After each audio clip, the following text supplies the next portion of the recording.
Glory to God. உங்களுக்கான இன்றைய வசனம் யோபு 10ஆம் அதிகாரம் 12ஆம் வசனம். எனக்கு ஜீவனை தந்ததும் அல்லாமல் தயவையும் எனக்கு பாராட்டினீர். உம்முடைய பராமரிப்பு என் ஆவியை காப்பாற்றினது.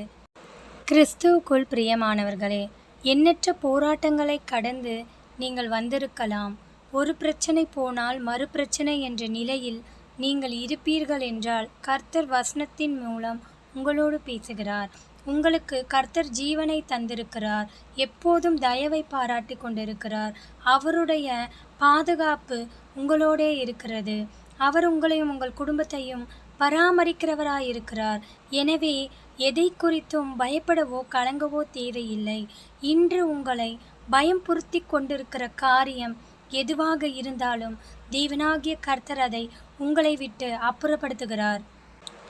உங்களை விட்டு உங்கள் பிரச்சனைகளை எல்லாம் கர்த்தர் மாற்றி போடுகிறார். இதுவரை உங்களுக்கு இருந்த சமாதான குறைபாடு உங்களை விட்டு விலகப் போகிறது. தேவன் சமாதானத்தை தந்து உங்களை இன்று ஆறுதல் படுத்தப் போகிறார். ஆமீன். தேவன் தாமே உங்களை ஆசிர்வதிப்பாராக. ஆமீன்.